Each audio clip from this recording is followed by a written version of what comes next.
In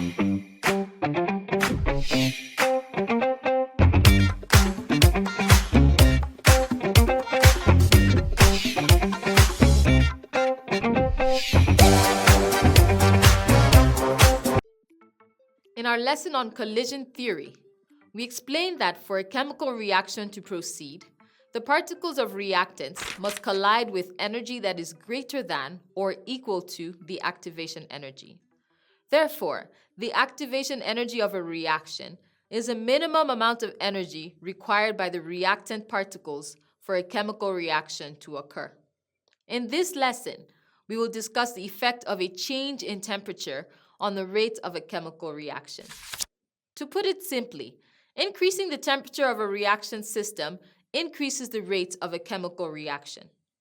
But the question is, how does an increase in temperature increase the rate of a chemical reaction?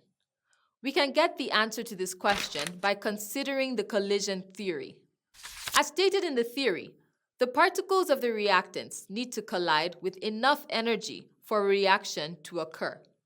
So by increasing the temperature, more energy in the form of heat is supplied to the reactant particles, thereby increasing their kinetic energy. And the more the kinetic energy of reactant particles, the higher their frequency of collision. We can illustrate the effect of temperature on the reactant particles by using the set of balls in a game of snooker.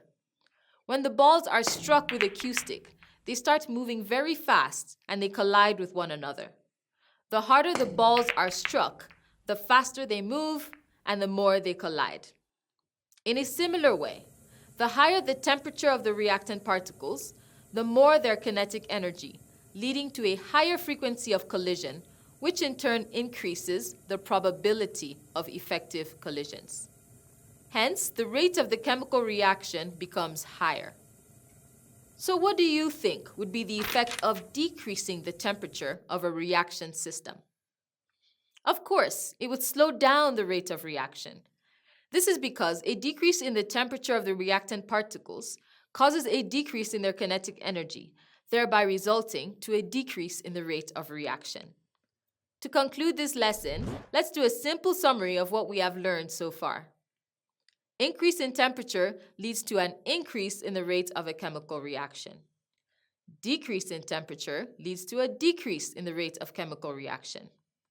The higher the temperature of the reactant particles, the higher their kinetic energy and their frequency of collision.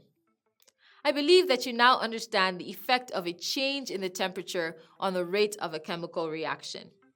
Join me in the next lesson as we learn more interesting things about chemical reactions and their rates. I'll see you later.